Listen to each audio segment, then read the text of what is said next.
어떤 율법 교사가 일어나 예수를 시험하여 이르되 선생님, 내가 무엇을 하여야 영생을 얻으리이까? 율법에 무엇이라 기록되었으며 네가 어떻게 읽느냐? 내 마음을 다하며 목숨을 다하며 힘을 다하며 뜻을 다하여 주 너희 하나님을 사랑하고 또한 내 이웃을 내 자신같이 사랑하라 하였나이다. 내 대답이 옳도다. 이를 행하라. 그러면 살리라. 그 사람이 자기를 옳게 보이려고 예수께 여짜오되 그러면 내 이웃이 누구니이까? 어떤 사람이 예루살렘에서 여리고로 내려가다가 강도를 만나매 강도들이 그 옷을 벗기고 때려 거의 죽은 것을 버리고 갔더라. 마침 한 제사장이 그 길로 내려가다가 그를 보고 피하여 지나가고 또 이와 같이 한 레위인도 그곳에 이르러 그를 보고 피하여 지나가되 어떤 사마리아 사람은 여행하는 중 거기 이르러 그를 보고 불쌍히 여겨 가까이 가서 기름과 포도주를 그 상처에 붓고 싸매고 자기 짐승에 태워 주막으로 데리고 가서 돌보아 주니라. 그 이튿날 그가 주막 주인에게 데나리온 2를 내어주며 이르되 이 사람을 돌보아 주라. 비용이 더 들면 내가 돌아올 때에 갚으리라 하였으니 네 생각에는 이 3사람 중에 누가 강도 만난 자의 이웃이 되겠느냐? 자비를 베푼 자니이다. 가서 너도 이와 같이 하라. 분명히 누가복음을 통해서 우리에게 주시는 교훈, 아니 깨달음이 있다라고 저는 생각합니다.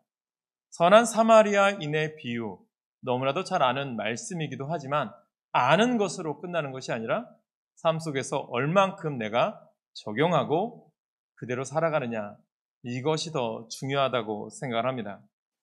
여러분들 말씀드린 것처럼 오늘 말씀은 예수님이 선한 사마리아인의 비유로 말씀합니다.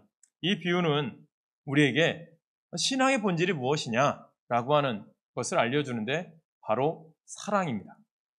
하나님을 사랑하고 우리의 이웃을 사랑하는 것이 우리 기독교의 본질이겠죠.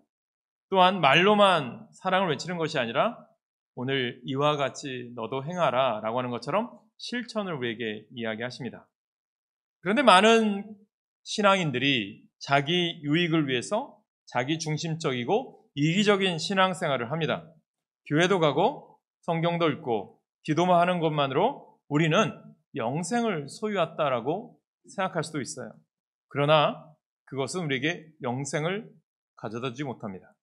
그러면 영생을 얻기 위해서 우리는 무엇을 해야 하느냐? 오늘 말씀 통해서 예수님이 우리에게 답을 주십니다. 하나님을 사랑하고 우리 이웃을 우리 자신과 같이 사랑하라라고 얘기합니다. 그러니까 오늘 선한 사마리아인의 이 비유의 말씀을 통해서 진정한 하나님 사랑과 이웃 사랑이 무엇인지 배울 수 있게 되기를 간절히 소망합니다. 오늘 첫 번째 메시지는요, 하나님의 사랑과 이웃 사랑인데 오늘 율법 교사가 율법 선생님이 예수님께 찾아옵니다. 예수님께 질문하죠. 선생님, 내가 무엇을 하여야 영생을 얻을 수 있겠습니까? 라고 예수님께 질문을 합니다. 예수님은 그에게 율법에는 영생을 얻기 위해서 어떻게 기록되었느냐라고 반문을 하시죠. 이 율법 교사는 이렇게 대답을 하죠. 무엇을 대답합니까? 27절이죠. 우리 율법 교사의 대답을 읽어볼까요? 27절 시작. 대답하여 이르되 내 마음을 다하며 목숨을 다하며 힘을 다하며 뜻을 다하여 주 너의 하나님을 사랑하고 또한 내 이웃을 내 자신같이 사랑하라 하였나이다. 이 말씀은 어디에서 나오냐면 이스라엘이 출애굽하고 나서 광야 생활을 하다가 시내산에서 모세가 하나님으로부터 십계명을 받게 됩니다. 그 십계명의 가장 핵심적인 내용이 하나님의 사랑과 이웃 사랑입니다. 그 율법의 2가지를 요약한 거죠. 이 율법 교사는 이것에 대해서 잘 알고 있었습니다. 이처럼 성경의 모든 율법은 사랑이라고 하는 단어로 요약할 수 있죠. 그러므로 사랑이 우리 믿는 자들의 삶의 본질이라는 거예요. 그래서 율법 선생이 대답을 하자 예수님 뭐라고 얘기하죠? 그래, 네 대답이 옳아, 맞아 라고 인정합니다. 그리고 말씀하십니다. 뭐라고 말씀하죠? 이를 행하라. 그러면 살리라. 그게 영생이라는 거죠. 예수님은 율법 선생이 영생을 소유하기 위해서 율법에 대해서 아는 것만으로 그치지 말고 사랑의 법을 적극적으로 실천하라고 말씀합니다. 그러면 영생을 얻을 수 있다라고 이야기하시는 거죠. 그렇습니다. 사랑의 율법만 알고 있는 것으로는 부족합니다. 이 사랑의 법을 삶을 통해서 적극적으로 행할 때 우리는 영생을 얻게 되는 거죠. 무엇이냐면 내가 알아요. 들어요. 그러나 그것을 아는 것으로 듣는 것으로 끝나는 것이 아니라 어떻게 해요? 삶으로, 모습으로 증명해 내어야 한다라는 거예요. 예수를 아는 것이 아니라 경험하기 위해서는 그대로 사셔야 된다는 거예요. 힘들어도, 조롱을 들어도, 남들이 미련하다라고 해도 그대로 사는 자가 예수님의 사람임을 믿으시길 간절히 축원합니다. 오늘부터 청년들이 1시에 모여요. 그 교제의 내용이 예수님의 사람이에요. 유기성 목사님이 예수님에 대한 사람에 대해서 쓴 책이에요. 이 책을 처음 집필했을 때 목사님의 강의를 들었는데 너무나도 저에게도 은혜됐고 도움이 되었어요. 이제 우리 청년들에게 정말 예수님의 사람이 무엇인지, 그리스도인이 무엇인지 가르칠 텐데 여러분 젊은이들을 1시에 꼭 보내주시기 바랍니다. 우리 지휘하는 목사님이 잠시 스피치로 가르쳐 줄 거고요. 또한 우리 교사 선생님들이 그것에 대해서 삶을 나누고 청년들에게 궁금한 점을 가르쳐 줄 거예요. 아니, 대화의 시간이 되겠죠.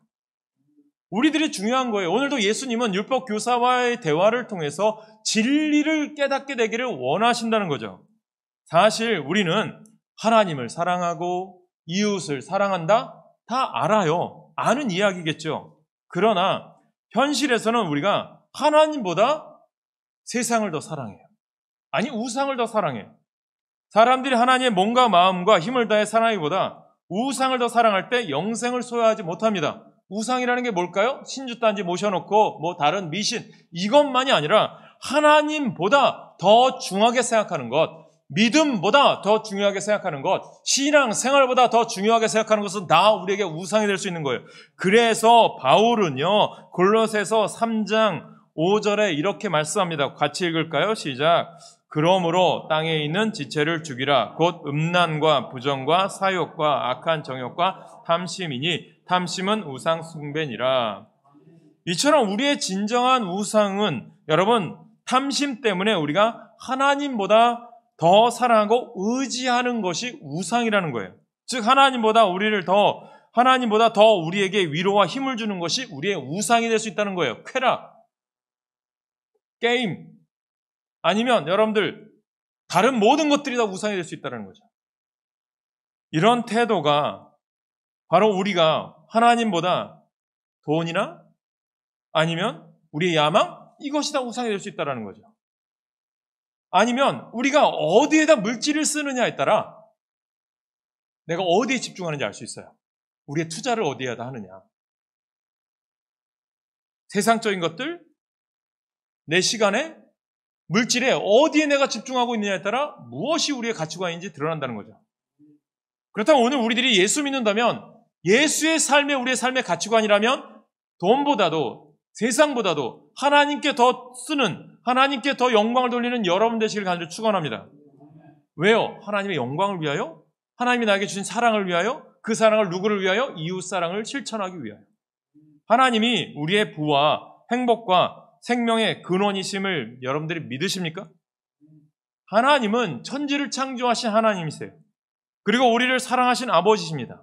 따라서 우리는 우리의 영생을 위해서 무엇보다 하나님을 전심으로 사랑해야 됩니다. 그렇게 할 때 우리는 영혼의 회복과 구원과 영생을 소유하게 될 줄로 믿습니다. 그리고 우리는 우리 이웃을 우리 자신과 같이 사랑하라고 말씀합니다. 왜 이 말씀을 드리냐면요. 처음은 좀 어려운 말씀이죠. 첫째 단계가. 이론적인 내용이에요. 오늘 율법교사가 말하는 거죠. 예수님께. 예수님, 영생이 무엇이에요? 그랬더니 하나님 사랑, 이웃 사랑이라고 대답을 하잖아요. 그러니까 네 말이 옳아. 그것으로 여러분들 오늘 첫 번째 단계잖아요. 우리가 다 아는 것을 얘기하는 거예요. 그 성경에 다 말씀하는 것을 이야기해요. 아는 것으로 끝나지 말고, 그렇다면 오늘 예수님께서 우리에게 두 번째 주신 핵심적인 메시지가 뭐냐? 그러면 누가 우리의 이웃인지 아니? 라고 물어요. 그러면서 누구를 이야기합니까? 선한 사마리아인의 비유를 들어서 말씀하시는 거죠. 오늘 등장하는 사람들을 볼까요? 어떤 사람이 등장하느냐? 그래서 오늘 우리가 사랑해야 될 이웃이 구체적인 누구인가? 29절에 말씀합니다. 율법 선생이 예수님께 질문하죠. 선생님, 내 이웃이 누구예요? 내가 사랑해야 될 이웃 사랑하려고 얘기하는데 내가 사랑해야 될 대상이 누구예요? 물어보잖아요. 근데 예수님께서 말씀하는 거죠. 어떤 사람이 예루살렘에서 여리고로 내려가는데, 참 내려가는 상황들이 우리에게 도전을 주는 내용이 많아요. 우리가 아는 것처럼 요나도 욥바로 내려갔고요. 우리가 아는 것처럼 야곱도 베델로 올라가야 되는데 세겜에서 머물러 그냥 있었고요. 이 모든 것들이 신앙인의 어떤 테스트 과정 같아요. 오늘도 내려가는 과정 중에 우리에게 주시는 교훈이죠. 지대를 봐도 예루살렘이 더 높고 여리고 지역이 낮기 때문에 내려간다라고 하는 표현을 쓰신 것 같은데, 그런데 거기서 어떤 얘기가 있냐면 어떤 사람이 강도를 만나요. 강도들이 그의 옷을 벗기고 때려 거의 죽게 되었어요. 그러면서 마침 제사장이 지나갑니다. 그를 보고 피하여 지나갔어요. 제사장은 그 당시 종교 지도자로 양들의 목자예요. 그래서 당연히 이 강도 만난 사람을 도와주어야 되겠죠. 그러나 그 강도 만난 자를 피하여 지나갑니다. 그는 종교 지도자로서 사랑의 율법, 말씀은 뛰어나게 알았지만 실천하지 않고 피해서 지나갔습니다. 그래서요, 의로움은 지식이 아니라 사랑입니다. 쉽게 예를 들어서 설명해 볼까요? 우리가 대중교통 이용하시잖아요. 다 대중교통 이용할 때도 있고요. 저도 차로 운전도 하지만 저도 버스 이용하고 지하철 이용할 때도 많아요. 그러면 자리가 생겼어요. 앉았어. 오랜만에 앉았어. 근데 내 앞에 임산부가 있어요. 노약자가 계시다고 생각해 보세요. 여러분 어떻게 하시겠어요? 자는 척 할까요? 모른 척 할까요? 그런 적 있으셨습니까? 그러면 우리는 제사장과 같이 그냥 지나간 거예요. 아니면 오늘 내가 사랑을 베풀 기회가 있어요. 누군가를 도와줄 기회가 있는데 에이, 오늘은 아니겠지. 싫어. 지나갔어요. 그럼 우리도 제사장이라는 거예요. 말씀을 준비하는데 영상 중에 이런 영상들이 있더라고요. 우리 자녀들에게 참 교훈이 되어야 될 것 같은데 우리 신앙인들이, 아니 우리 어른들이 올바로 살아야 되더라고요. 학생들이 잘못한 것을 보았을 때 어른들은 어떻게 해요? 피하라고 해요. 학교폭력, 아니면 흡연 문제들. 이런 부분들이 우리 주변에 너무 많이 일어나는데 어느 때는 도와주려고 했던 사람들이 피해를 입을 때가 있어요. 그런데 주님은 어떻게 하라고 하죠? 도와주라고 하시겠죠. 그런데 우리는 피해요. 어른들이 그런 모습을 우리에게 보여주고요. 어른들이 더 사회의 정의와 옳고 그름에 대해서 실천하지 않아요. 그러니 이 사회가 어떻게 변화가 되겠습니까? 우리 자녀들이 어른들이 그런 모습 보여주는데 물질이 더 귀하고 세상 것이 더 귀하고 명예가 귀하다고 가르치는데 아이들이 뭘 보고 배우겠습니까? 우리 젊은이들이 무엇을 보고 배우겠어요? 세상이 변화될까요? 말씀을 준비하면서 이런 생각 들었어요. 요즘 영화 하나가 개봉했어요. 유명한 배우가 나왔더라고요. 현빈, 황정민 나왔어요. 무슨 영화일까요? 아는 사람 있어요? 교섭. 그렇죠? 영화는 잘 보시죠? 네, 말씀도 보실 줄 믿습니다. 그 내용이 뭔지 아세요? 2007년도에 있었던, 우리나라 실제 있었던 일이죠. 분당의 샘물교회 의료선교단이 아프가니스탄에 가서 의료선교를 하고 의료선교하면서 복음도 전했습니다. 안타깝게 탈레반에 의해서 잡혔죠. 첫 번째 순교자가 생겼죠. 배영규 목사님이시죠. 그런 걱정도 하죠. 맨 처음에 목사가 순교하지 않았다면 또 얼마나 사람들이 봐봐 목사들 얼마나 조롱할까 했는데 그 목사님이 먼저 죽음의 자리에 섰다는 게 참 안타깝기도 하지만 마음이 아프기도 하지만 어떻게 보면 신앙인의 본이 된 것 같아요. 그 영화를 보면서 그런 생각 들었어요. 검색해보세요. 실제 있었던 얘기가 다 나와요. 그러면서 우리 한국 사람들의 계산법 조롱하는 게 많아요. 댓글로 보면. 협상을 했는데 돈이 얼마가 들어갔느니, 비행기 값이 얼마 들어갔느니, 왜 가지 말라는 곳에 가게 되었다느니, 그렇게 하면서 우리를 조롱을 해요. 안타까운 것 같아요. 그런데 그런 생각을 들었어요. 왜 갔을까? 왜 가야만 했을까라는 거 따지는 것보다 물질적인 가치관이 우리를 사로잡고 있어요. 결론적으로도 말씀드릴 텐데 우리나라에 복음이 들어올 때 이 비좁은 땅에 어렵고 힘든 전염병으로 고생하는 이 땅에 의료 선교사들이 들어왔어요. 자신의 생명까지 아끼지 않고 죽어나갔어요. 그들이 왜 와야 했을까요? 지금도 우리가 적으로 생각하는 북한에 의료약을 돕는 우리나라의 재단이 있어요. 유진벨 재단, 미국 재단이에요. 인요한 박사라고 전에도 말씀드린 것처럼 우리나라 최초 미국식 앰뷸런스를 만든 분이죠. 아버지는 선교사로 오셨고 북한에 왜 돌까요? 복음이 들어가기 위해서. 세상은요, 우리가 생각할 때 우리도 빚진 자 아닐까요? 우리도 선교사를 통해서 빚진 자가 되었고요. 그 빚진 자가 되어서 우리가 지금 이만큼 잘 먹고 잘 살고 부자가 되었고 또한 선진국이 되었어요. 그렇다면 이 빚을 누구에게 갚아야 될까요? 남들이 가지 말라는 곳에 또 가야 돼서 그 빚을 갚는 나라가 되어야 되겠죠. 감사한 것은 그래서 우리나라가 미국 이후에 세계에서 두 번째로 선교사들이 많이 나가 있는 나라가 되었어요. 이유가 있는 거죠. 많은 사람들은 몰라줘라.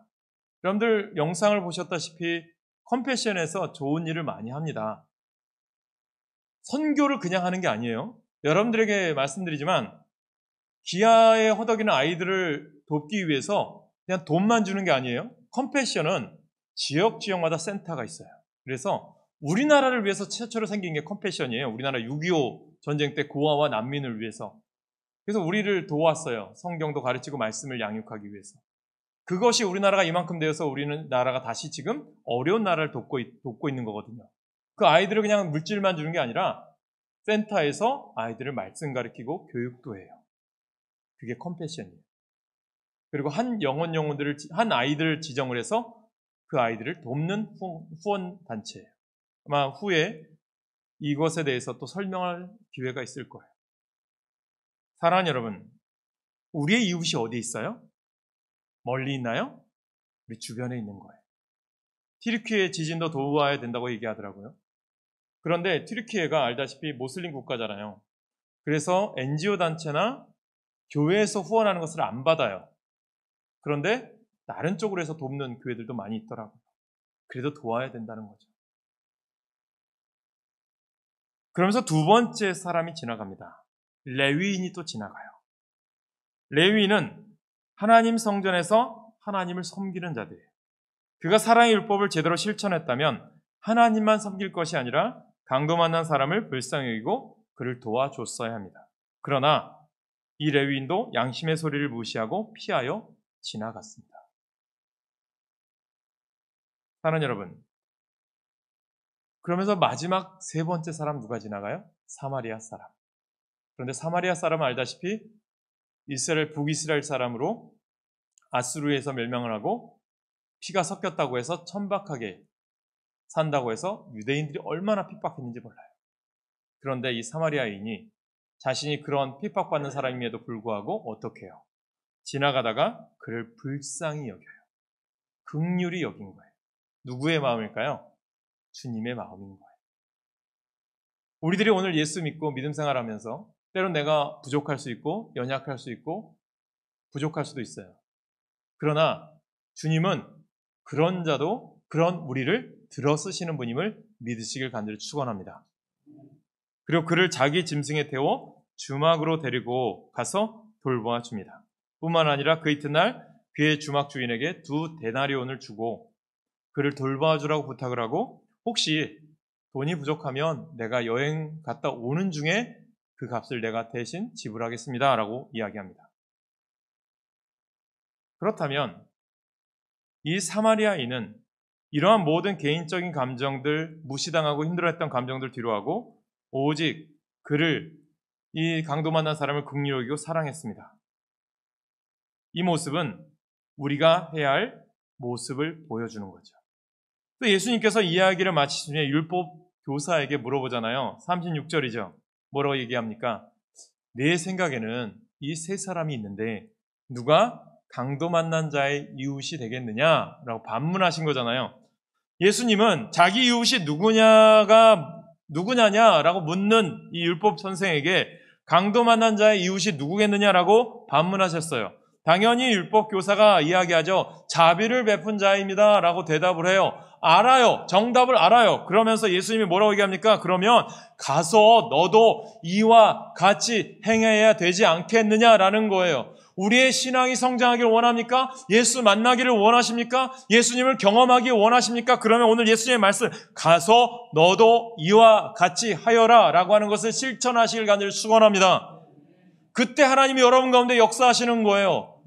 부자 청년이 예수님께서 말씀하시죠. 가난한 자에게 베풀어라 라고 했더니 근심하여 돌아간 자는 예수님을 알지 못하는 자가 되지만 내가 결심하여 어려운 가운데도 주의 일에 동참하겠나이다, 실천하겠나이다 라고 하는 동참한 자에게는 하나님이 역사하셔서 그에게 예수의 사람이 되게 하시는 줄 믿으시길 축원합니다. 오늘 여러분들의 기회를 드리는 거예요. 이 기회를 여러분들이 캐치하시고 잡아내셔서 선용할 때 하나님을 경험하는 삶 되시길 간절히 축원합니다. 갈등도 있어요. 고민도 돼요. 그러나 그때 이것이 하나님의 뜻인 줄 믿고 결심하는 자에게, 순종하는 자에게는 하나님이 역사하시는 거죠. 우리도 우리가 사랑해야 할 이웃이 누구인지 찾습니다. 그러나 우리는 우리의 도움을 필요로 하는 사람을 섬김으로 그들의 이웃이 되어 주어야 합니다. 그러므로 진정한 우리 이웃은 바로 우리의 도움이 필요한 자들이에요. 우크라이나도 우리가 도왔었고요. 이제 컴패션을 통해서 또 도울 거고요. 또 나중에 더 좋은 일들을 우리가 감당할 수 있으면 좋겠어요.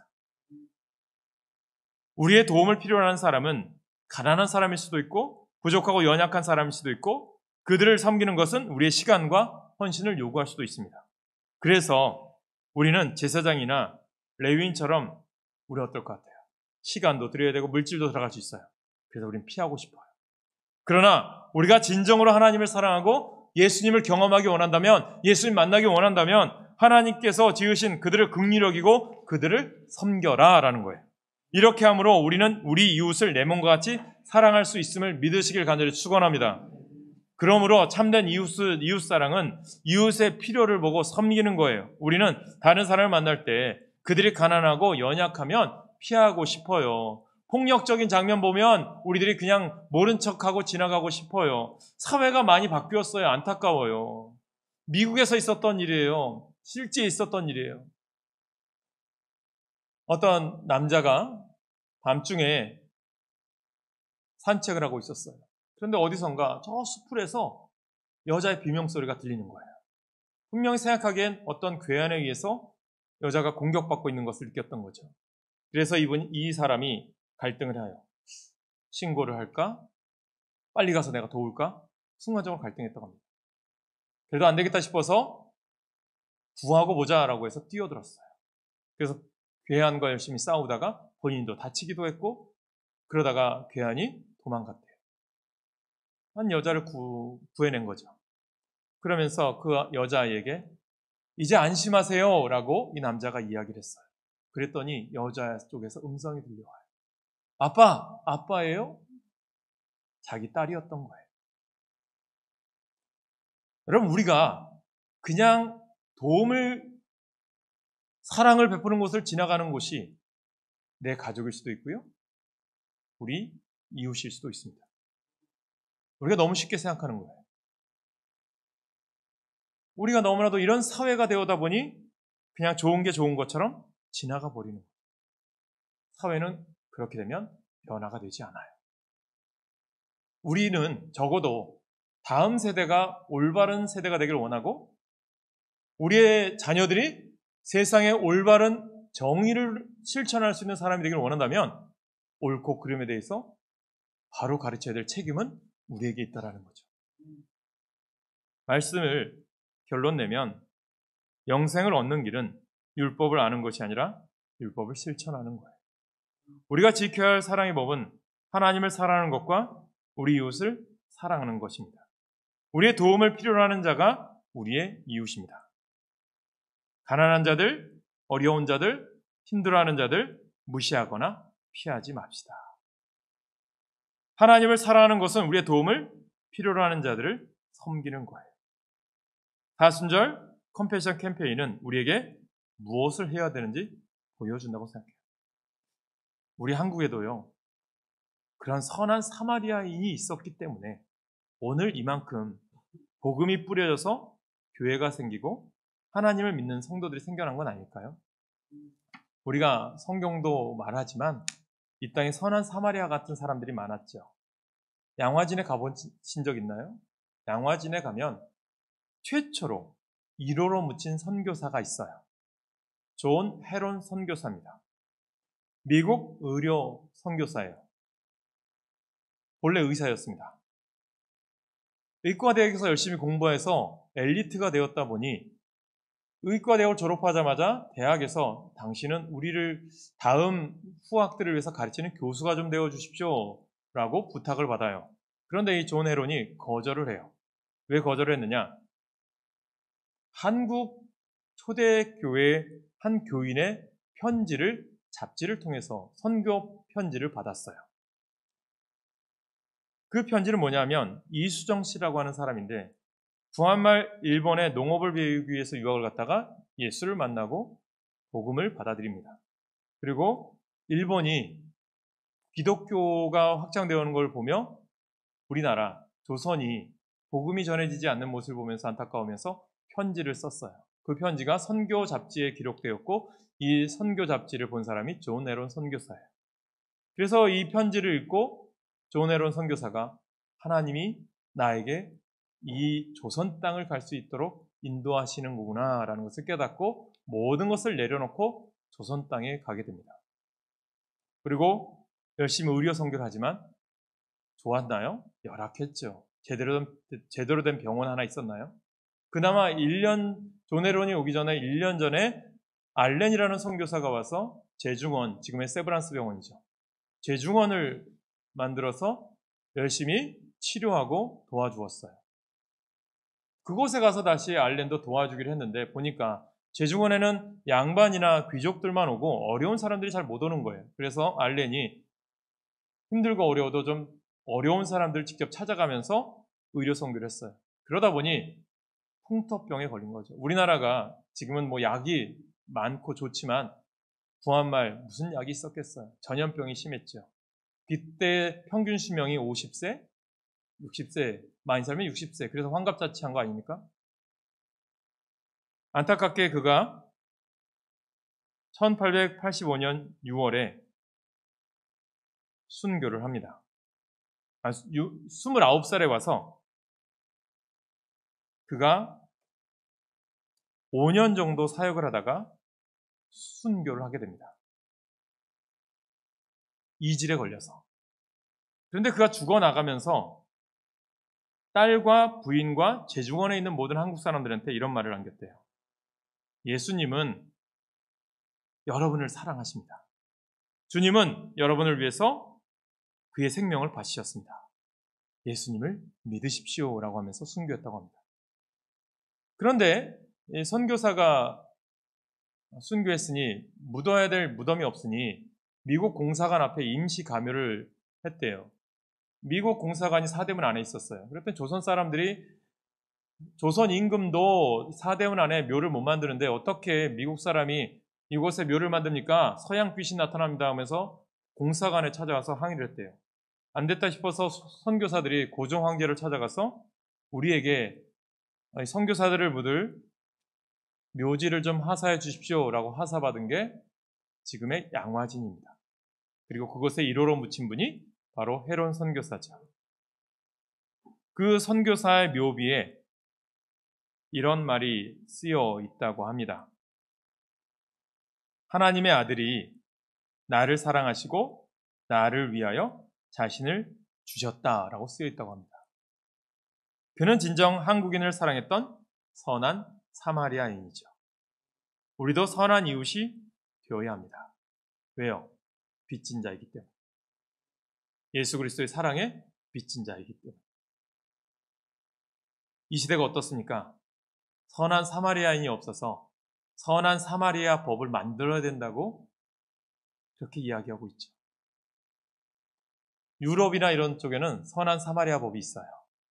지나가다가 어려움 당한 사람들을, 공경에 처한 사람들 돕지 않으면 법률로 처벌하겠다는 거죠. 참 안타까운 아이러니한 거죠. 사랑하는 여러분, 오늘 여러분들에게 주님은 말씀하십니다. 선한 사마리아인이 되라고. 여러분들 삶이 공공하고 어려울 수도 있어요. 그런데 주님은 말씀합니다. 사랑하고 섬기고 수고와 평화와 안식을 전하라고. 우리가 숨쉬는 순간이잖아요. 날마다. 근데 이 날마다 숨쉬는 순간을 헛되이 보내지 말라는 거죠. 주일에 주님 앞에 내 몸을 맡기고 내 삶을 맡기십시오. 그러면 하나님이 여러분 가운데 역사하실 거예요. 찬양할까요? 이 찬양하시고 기도하셨으면 좋겠어요. 우리 신앙의 1세대들이 하나님, 선한 사마리아인이 되어서 우리 다음 세대 우리 아이들도 우리를 본받아서 내가 있는 지역의 선한 사마리아인이 되어서 그들이 나중에 직장을 가든 대학을 가든 어디서든 그 역할을 감당할 때 사회는 변화되고 나라는 변화될 거예요. 그것을 우리가 꿈꾸기 위해서 우리를 부르셨잖아요. 그 일을 향해 나아가는 여러분 되길 소망하며 기도합시다. 그렇게 되기 위해서는 날마다 주님 바라보셔야 돼요. 우리 찬양할까요? 날마다 숨쉬는 순간마다.